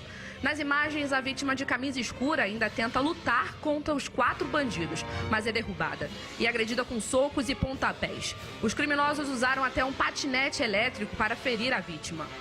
Várias pessoas me abordaram ontem, logo depois que eu saí do SBT, falando justamente dessa imagem, dessa violência contra essa turista, um absurdo que aconteceu na zona sul do Rio. E para falar ainda deste assunto, eu vou agora lá para Copacabana conversar com ela. A repórter Isabela Antais. Isabela, você está muito bonita, meu amor. Traz pra gente as informações, as novas informações que você tem sobre o que aconteceu aí, minha amiga. Boa tarde para você. Boa tarde, Caio. Boa tarde a todo mundo que está assistindo o SBT Rio. Pois é, a história é muito crítica e é muito triste. Eu tive a oportunidade de conversar com a Janaína, de 48 anos, né? E ela me disse que está extremamente abalada. Como eu falei, ela veio na matéria, né? Ela veio do sul da França, onde ela mora, e ela veio passar uma temporada em São Paulo de férias. Chegou aqui no Rio, né? Ela nunca tinha vindo para o Rio. Foi a primeira vez que ela veio visitar a cidade maravilhosa, como os amigos dela falavam. E ela veio com toda a expectativa. Chegou no dia 8, ela foi fumar, ela estava no hall e no hotel bastante famoso, né? Falou, olha, aqui não pode fumar, precisa que seja lá fora. Ela foi, se direcionou, sentou, como a gente tem nas imagens, ficou no banco na parte externa e nesse momento o criminoso chega e aborda violentamente. Ela, conversando comigo ontem, falou que levou várias facadas, que ele chegou e não foi para assaltar. Dava para notar, segundo ela, né, que não foi para assaltar em momento nenhum, foi para assediar, porque ele já chega tentando colocar as mãos nos seios dela e ele já estava com a faca nas mãos. Então ele deu 3 facadas e inclusive ela disse que uma delas quase perfurou o pulmão, porque o médico falou que ela teve que tomar uns pontos, né, no braço, no pescoço, no pulmão, e uma dessas do pulmão poderia ter perfurado. Ou seja, graças a Deus a situação não foi mais grave, né, do que já é. E aí, ontem à noite, ela recebeu alta no mesmo dia, ontem à noite ela voltou para o hotel, bastante atordoada, e falou que não quer voltar para o Rio de Janeiro nunca mais. Foi a primeira vez que ela esteve aqui e ela disse que vai ser a última, que foi a última vez. Que é muito triste, né? Porque é uma cidade que todo mundo quer conhecer. Copacabana é um bairro extremamente visível mundialmente e ela teve, né, carregou e teve esse trauma que os moradores também relatam, né, todos os dias, não é de hoje. A Janaína sofreu com essa atitude. Um outro turista, como a gente deu também em português, sofreu com a atitude, assim como vários sofrem. E também os moradores reclamam e denunciam diariamente que o bairro está abandonado, que o policiamento não está sendo realizado. Hoje, o que eu pude perceber aqui, Caio, de manhã, é que teve agentes da segurança presentes, né, agentes fazendo rondas para tentar localizar. A gente conseguiu, inclusive, imagens exclusivas que mostram o criminoso caminhando, mas a polícia está tentando mais detalhes. O caso está sendo investigado aí na delegacia de Ipanema. mas ainda não há nenhuma informação sobre o criminoso, o paradeiro dele, mas as investigações ainda estão em andamento. Caio. Primeiro, parabéns para você pela reportagem que você apresentou aqui. Foi muito bom ter você nesse ao vivo aqui, pelo menos comigo nessa sua estreia no ao vivo com a gente no SBT. É muito interessante ver quem senta do nosso lado ali, trazendo essas informações e, claro, brilhantemente como você fez. Mas sabe o que acontece, Antaes? Esses homens, que isso aí eu não posso nem chamar de animal, porque o animal, ele trata você com carinho, ele é seu amigo, seu companheiro. Esse crime ali de oportunidade, ele chegou ali e tentou se aproveitar da mulher. A situação pode ficar ainda pior. Antaes, obrigado pela sua participação. E eu trago aqui para o estúdio, Bárcia, porque o que acontece? O depoimento dela foi muito importante. Ele não foi só com a faca, como essas imagens mostram aí, ó. Ele primeiro tenta atacar sexualmente essa mulher e depois parte com os golpes de faca. O crime pode ser ainda maior, né? O que ele vai responder pode ser ainda muito maior. Tá o depoimento dessa vítima. Sim, sem dúvida nenhuma. Ontem eu assisti a SBT Rio, você e o Carregosa aqui, e vi que o Carregosa até levantou essa possibilidade ontem, né, desse crime sexual. Porque ele chega ali realmente com a mão ali tentando tocar a vítima, né, na primeira abordagem, né, e aí ela reage a essa primeira abordagem, mas ele já vinha com a faca na mão, quer dizer, ele já estava ali predisposto a matá-la sem dúvida nenhuma, e ele não pensa duas vezes, né? Ela nem reage com violência, né? Ela só tenta sair dali, se livrar daquela situação de assédio, e ele já começa a desferir facadas até nas costas dela, quer dizer, com a clara intenção de matar. Um ato assim bárbaro, realmente bárbaro, né? Num bairro como Copacabana, que é o nosso cartão postal, nosso cartão de visitas para o mundo inteiro. 12h46, me dá imagens lá de fora. Eu não sei se eu vou pra praia hoje, eu vou pra casa. Olha que maravilha. Hoje a temperatura pode chegar na casa dos 37 graus ainda, meu Deus. 12h48, ainda falando de casos policiais. Olha só, gente, uma família de Nova Iguaçu denuncia falhas na investigação do acidente que matou um homem de 54 anos no mês passado na estrada do Tinguá. A vítima, que trabalhava como vigilante, foi atingida por um carro em alta velocidade quando voltava de moto para casa. O motorista, segundo testemunhas, estava embriagado, fugiu e só se apresentou na delegacia dias depois do acidente. E acreditem vocês, ele alegou que não lembrava que teria provocado a batida, mas a versão é contestada pela família, que conseguiu imagens que mostram o momento exato do acidente. Você vai ver agora na tela. As imagens de duas câmeras de segurança não deixam dúvida. Antes de invadir a pista contrária, o carro prata já aparece rodando na pista em alta velocidade. Em seguida, ele atinge a moto conduzida por Antônio Margarido do Nascimento Filho, que morreu na hora. O acidente aconteceu no dia 14 de fevereiro na estrada do Tinguá, em Nova Iguaçu, e revoltou quem passava pelo local, onde já teriam acontecido outros acidentes provocados pela imprudência de motoristas. Mais um motorista doidão, rapaziada, atropelando um pai de família. Mais um motorista doidão aí, na estrada de Tinguá. No vídeo ainda é possível ver o homem que teria provocado o acidente caminhando na pista. Aí o piloto como é que tá? Nem aguentando andar. Aí, condição disso. Vai sair. Testemunhas afirmam que ele estava visivelmente embriagado. O condutor, identificado como Renato do Ramo Palmeira, fugiu do local antes de ser identificado e só se apresentou na delegacia 3 dias depois. Ele não assumiu a autoria do acidente, que foi registrado como homicídio culposo em trânsito, quando não há intenção de matar.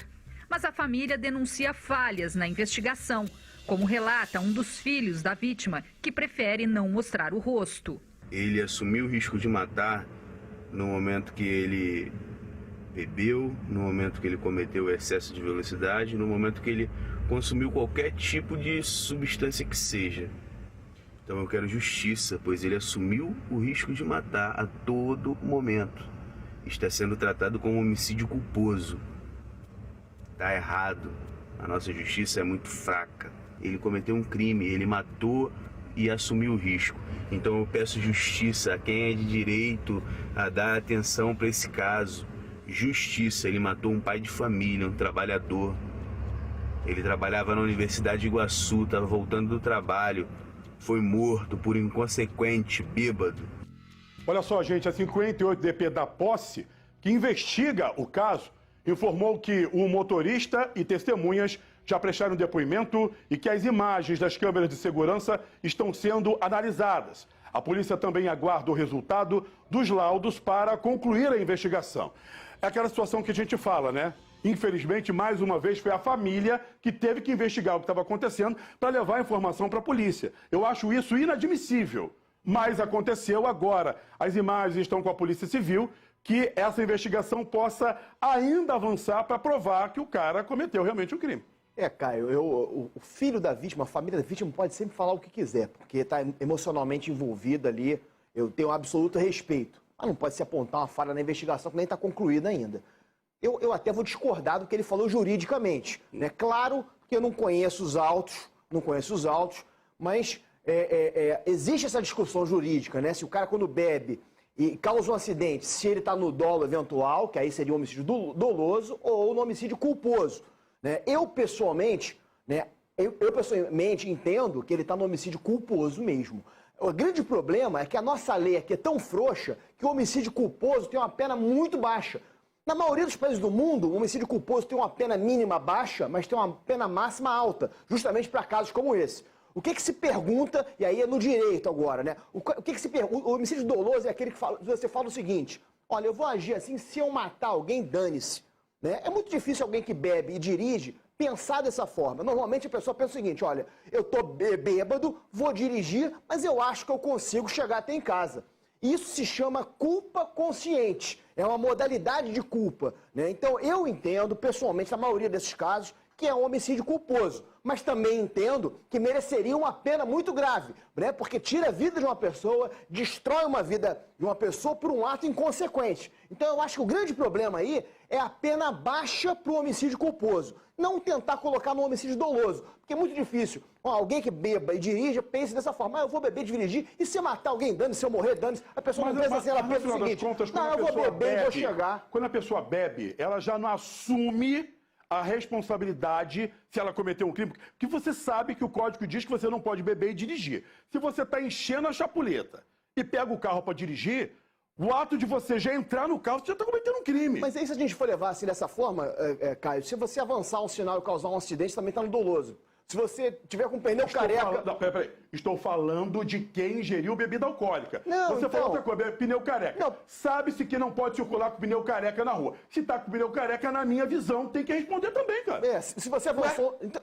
Então, a maioria dos acidentes de carro vão ser homicídios dolosos. Porque a maioria dos acidentes de carro, ou você estava distraído, aí assumiu o risco, ou você estava no celular, assumiu o risco, ou você estava numa velocidade acima do permitido, assumiu o risco. Porque se a gente for para esse tipo de pensamento, qualquer falha que você cometa, você pode assumir o risco. Você estava acima da velocidade, então você assumiu o risco, homicídio doloso. Você avançou um sinal, assumiu o risco, homicídio doloso. Não, na minha opinião, aí é a hipótese, aí é uma questão jurídica e direito não é uma ciência exata, né? Cabe opinião e respeito à opinião contrária, né? Mas eu acho que ali, nesse caso, é um caso de culpa consciente, quando o autor pensa o seguinte: eu bebi, mas eu consigo chegar em casa. Claro que não conseguiu cometer um crime, que, para minha opinião, é um homicídio culposo, e que a pena deveria ser muito mais alta. Isso aqui é outro detalhe. A polícia teria informado que o carro estaria em um local de difícil acesso e por isso não deu para fazer a perícia.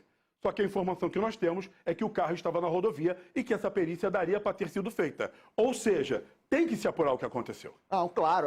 Nesses casos, a perícia de local é muito importante, né? Porque a perícia de local, por exemplo, vai determinar se o autor tentou frear o carro, né? Se a vítima também ali atravessou num local que era difícil o autor ver. Então a perícia de local é fundamental, é muito importante num caso como esse. Né?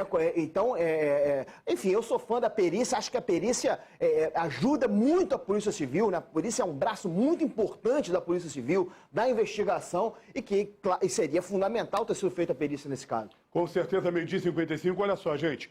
A polícia investiga a morte de uma criança de apenas 2 anos de idade em Duque de Caxias. Uma das hipóteses é afogamento. Veja agora na reportagem. Benjamin Vinícius Rodrigues, de 2 anos, era uma criança alegre. A mãe dele, Lohane da Silva, contou que deixou o filho com amigos para poder trabalhar. Ela achava que os amigos eram de confiança, pois todos moravam na mesma casa. Eles me pediram para levar meu filho na piscina. No começo eu falei que não, mas depois eu liberei. Ficaram bebendo e deixaram meu filho sozinho na piscina.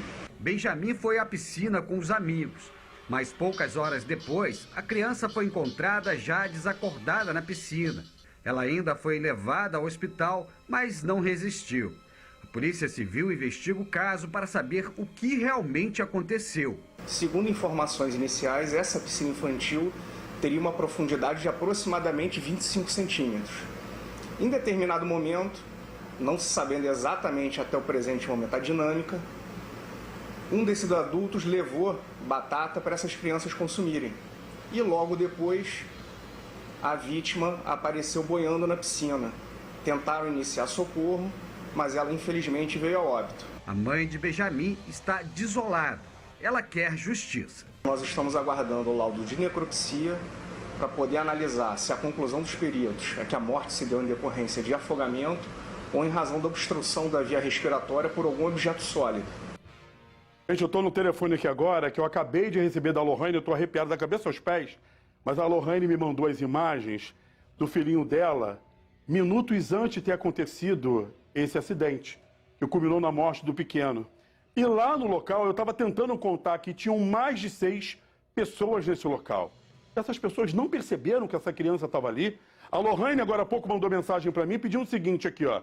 Ela falou o seguinte: Caio, faz alguma coisa por mim. Pedindo aqui, ó, vocês vão passar a história sobre a morte do meu filho? Eu quero justiça, ela está pedindo justiça por caso. Agradecer ao SBT por ter escutado o que nós falamos aqui. Ela botou, se precisa de mais alguma coisa, fala comigo, eu quero justiça. E uma outra pessoa que estava lá me mandou agora há pouco as imagens do menininho brincando ainda. É porque a câmera não vai mostrar, vou tento mostrar para vocês aqui, ó. A câmera está aqui, o garotinho ainda brincando na piscina, segundos antes disso acontecer. Gente, é aquela situação, eu acho que quando a gente confia, eu vou tentar mostrar de novo aqui, ó. Deixa eu voltar aqui a imagem. Aqui, ó, vou tentar mostrar para vocês aqui, ó, a imagem. Olha lá. Ele brincando ali, tá? Tá brincando a criança, ela me mandou agora. Esses são os últimos momentos de vida da criança que nós mostramos agora na reportagem aqui no SBT Rio. Uma mãe que pede justiça porque no local, olha quanta gente tinha. Gente, como essas pessoas não perceberam que essas crianças estavam brincando ali dentro e que elas acabaram morrendo? A Lohane foi trabalhar, gente, sabe como? Foi trabalhar ali como faxineira para poder ganhar um dinheiro e levar para casa, para cuidar do filho. Aí você confia a pessoas que você tem confiança, que vão olhar a criança. Tudo bem, aconteceu, foi o acaso. Não foi o acaso.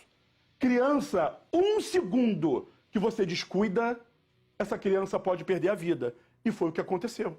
Meu Deus, eu não consigo nem ver, Caio. Eu vou ser sincero contigo. Criança mexe demais comigo, demais comigo. Eu tava vendo as imagens agora aqui, minha vontade é de chorar, né? De chorar, e é o que você falou, né? A atenção tem que ser máxima, né? Máxima, a criança dessa idade tem que estar sempre atento a tudo, né? Ainda mais dentro de uma piscina, né? Criança dentro de piscina tem que estar com boia, não pode estar sem boia, né? Se tiver sem boia, tem que estar no colo de alguém, né? Por mais que a piscina possa ser rasa, né? Enfim, é uma tragédia. Eu me coloco na posição dessa mãe. Eu recebi também, rapidamente, Humberto, eu recebi outra imagem aqui que mostra mais pessoas que estavam ali na piscina com eles. Eu estava contando rapidamente aqui, tem cerca de 6 a 8 pessoas, sabe? Vou voltar a imagem aqui, ó, para vocês. Vê se você consegue aqui, Vitinho, colocar. Ó. Tem 6 ou 8 pessoas que eu contei agora há pouco ali, aqui. E essas pessoas não prestaram atenção, gente? Eram crianças que estavam brincando. E uma mãe desesperada, porque o filho acabou morrendo, ela recebeu a ligação, veio no hospital que seu filho se engasgou. E lá encontrou o filho, em cima da pedra gelada, falaram, mãe, seu filho morreu. Não pode ser assim. Não pode ser assim, gente. 1h da tarde. Olha só, gente, a ação do assaltante aconteceu há 2 dias em uma loja que vende açaí em Madureira, na zona norte do Rio. Imagens na tela, olha só. As duas mulheres estavam no estabelecimento. Em dado momento, chegam dois homens de uma motocicleta e anunciam um assalto. Uma das vítimas, ela pede ali, calma, rapaz, calma, calma, calma. Ela fica guardando ali, pedindo calma. O cara, ó, tipo nervosão, falando que vai acontecer alguma coisa com ela. É o momento que ela pega a primeira parte do dinheiro e entrega pra ele. E ela gritando, moço, calma, a gente só tá trabalhando, eu tô tentando ganhar o meu dinheiro do dia a dia. E o outro, com capacete, aponta pra ela, tem mais dinheiro aí. Tem mais dinheiro, você vai pegar, você vai morrer. Essa mulher automaticamente foi lá, elas pegaram, contaram as moedas e outro dinheiro entregaram para ele. É nesse momento que os bandidos sobem na motocicleta e fogem do local.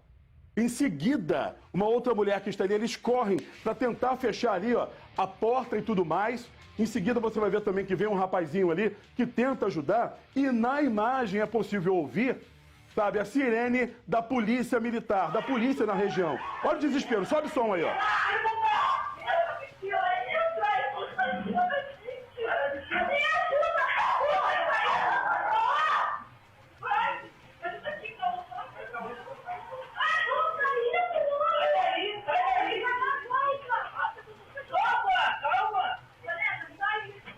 Estaria chegando a polícia ali no local, só que eles desesperados tentam fechar o portão ali. Mais um crime na Zona Norte do Rio de Janeiro, gente. Infelizmente, me dá imagens lá de fora, por favor. Olha só, hein? Ponte Rio-Niterói, sexta-feira eu vou para Rio das Ostras, aniversário do meu tio Nelson Caio, hein? 1h03, você sabe que tem muito jornal para vocês ainda. Márcia, já vou me despedindo de você, que eu vou para um breve intervalo comercial. Na semana que vem você volta. Já já a gente volta, não sai daí. Imagens do Cristo Redentor.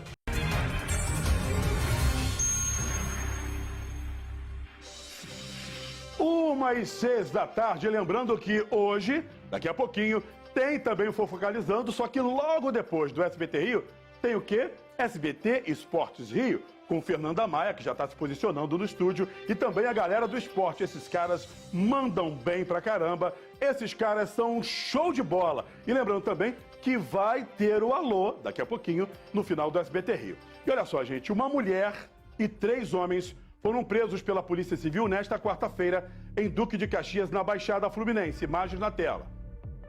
Pessoas que passavam na região viram uma equipe da Delegacia de Roubos e Furtos de Cargas e informaram que um motorista de caminhão estava sendo feito refém. O bando foi abordado em um Onix preto. A ação contou com apoio dos agentes da Polícia Rodoviária Federal. O caminhão foi localizado às margens da rodovia Washington Luiz, com a carga intacta ainda no seu interior. Os presos foram identificados como Tiago Alves da Cruz, de 24 anos, vulgo Cutia, Bruno da Conceição, de 24 anos, vulgo Nariz, e Tainara de Souza Silva, de 24 anos. Um quarto criminoso que estaria em uma motocicleta fugiu e não foi localizado. A carga recuperada está avaliada em R$300 mil. O motorista do caminhão foi resgatado sem ferimentos. Agora, esses bandidos desse tipo de crime de oportunidade levaram o terror ali para o que aconteceu. E automaticamente tinha uma mulher participando desse tipo de ação. E ainda bem que a polícia interveio e conseguiu prendê-los. 1h07. Agora sim, gente. Alunos do Colégio Estadual Jornalista Tim Lopes sofrem com o calor por falta de ar-condicionado nas salas de aula. A Amanda Botelho, da Voz do Comunidade, está lá e conversa comigo agora por Skype, ao vivo. Amanda, meu amor, boa tarde para você. Traz pra gente essas informações aí desse calor que a criançada tá sentindo, gente. Boa tarde, Caio. Boa tarde. Eles estão sofrendo muito. Nós vamos conversar com eles aqui. Estamos em frente à Escola Estadual Jornalista Tim Lopes. Estou ao lado da Ellen, Larissa e Júlio, que são alunos aqui da escola e vão conversar com a gente. Ellen, me conta como está sendo a situação desse calorão na sala de aula. Gente, está sendo muito crítico, né? Porque a gente quer estudar e não consegue. Olha só, gente, rapidamente, travou a imagem. Atenção, pessoal daí de cima, tenta refazer novamente a ligação com ela. Enquanto eu vou falando aqui, gente, essa escola estadual jornalista Tim Lopes é muito importante para os moradores daquela região ali. Os alunos ali têm o poder de ter o conhecimento e automaticamente não dá para se estudar no calor, gente. O ar-condicionado é importante, principalmente, a gente sabe que aqui no Rio de Janeiro o calor é horrível e se você está em sala de aula sentindo muito calor, não tem como você conseguir aprender tudo necessariamente muito bem. Eu vou voltar novamente com ela, Amanda. Agora sim, eu acho que eu consegui restabelecer essa nossa conexão, porque aquela situação, né? Não dá para ser ainda. Tá travando, gente? Ah, que pena, hein? Uau, não pode ficar desse jeito. Não pode. O Madu e o Brilinho estão me falando aqui, Caio, as crianças não têm como estudar no calor. A própria Fernanda ali do outro lado também, o Pedrosa, o Casagrande, tá todo mundo falando. Criança tem que estar na escola com dignidade para poder aprender. E não adianta a gente colocar as crianças num local onde o calor é tanto que elas não conseguem aprender. Pegou aquela história que eu contei ontem aqui, do Hospital Municipal Pedro II, que o calor é tanto, não só no CTI como em outros pontos, que as pessoas não estão conseguindo ficar na unidade. Aí, gente, não dá. Sabe? Essas crianças merecem o melhor. A escola está ali, é muito importante para quem mora no Complexo Alemão e adjacências, para essa criançada que quer aprender, quer entender. Eu vou tentar ir a última vez lá. Minha amiga, vamos tentar essa conexão com você, trazendo essa informação aí. É muito calor para a criançada, né?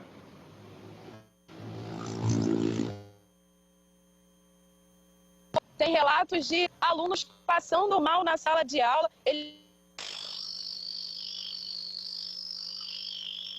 Olha, gente, travou mesmo.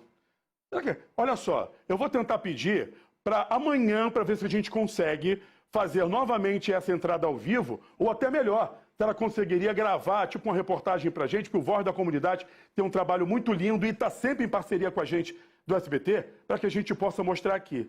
Porque a criançada não pode ficar no calor. Não pode. Para que a criançada precisa atender, a gente tem que ter não só o ar-condicionado, como tem que ter uma alimentação decente para essas crianças aqui, ok? A gente vai cobrar, o SBT Rio vai ficar em cima de tudo isso. Gente, eu tenho que ir embora. O SBT Rio está terminando. Só que claro que tá Tropa da Ludmilla, minha amiga.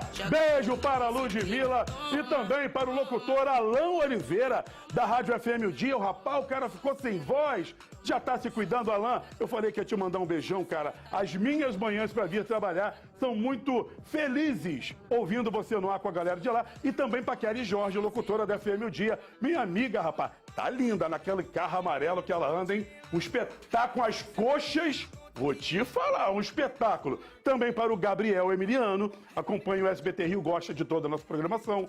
A Pati Venâncio, mandando beijo para todo mundo, principalmente para os meninos do esporte. E os meninos do SBT Rio, gente. Ô, Pati, que isso, garota? A Rayane Naguen, do Instagram, manda um beijo pra gente. Solange Pires, sogra do Brilhinho. Olha, esse seu genro, não sei não. Ele veio com a camisa hoje trabalhada no strass.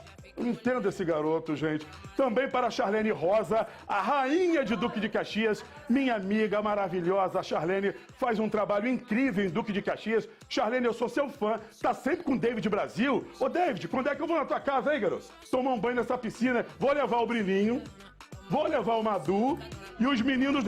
Ô, Fernandinha Maia, tem um rapaz que tá com você aí, que ontem... Já escuta só. Deixa eu entregar primeiro. Ontem no camarim eu falava assim, eu falei no final do jornal, eu vou pra praia de sunga rosa. Aí o VD entra no camarim e fala assim, eu acho que a cor da minha pele não combina com a sunga rosa. Eu falei, rapaz, você tá quase da minha cor. Ele, não, isso é coisa pro Pedrosa. Eu não combino. Eu falei, mas você combina, garoto? Eu acho que deveríamos ir. Eu, Pedrosa, Venê e companhia, todos de sunga rosa, para a praia, para mostrar a nossa masculinidade, meu irmão. Ô, Fernanda, você acha que eu não tô certo? Você tá certíssimo, você tá sempre certo, bebê. Eu gosto de rosa. Você tá sempre certo. E o Pedrosa diz que você conheceu ontem as tatuagens de Venê Luiz. Ô, menina, vou te falar, tatuagem de escândalo. Iriam combinar muito bem com a sunga rosa. Ele, aqui do lado, ele tem uma bonequinha, parece a Barbie. Aqui do outro lado, tem um ursinho Puff. E pra que isso, gente? Alguém pode me explicar que tatuagem é essa?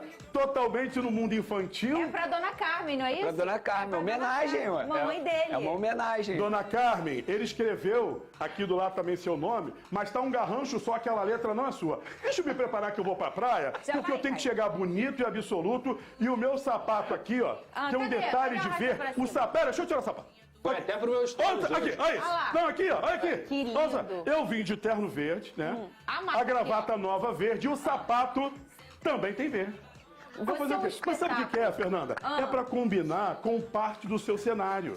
Eu tô de verde também hoje. Verde, E eu tô de verde pra combinar com você. Você também, né, bebê? É isso. Você também. Você tá um escândalo. Fernanda Maia, eu lembro pra você que nos campos dos nossos estádios maravilhosos tem também a voz dessa mulher maravilhosa e o Venê andando de sunguinha rosa. Beijos, crianças. Beijo, Caio Alex. Venê Luiz. Tá achando que é só o seu drone que voa? O meu voa também, ó.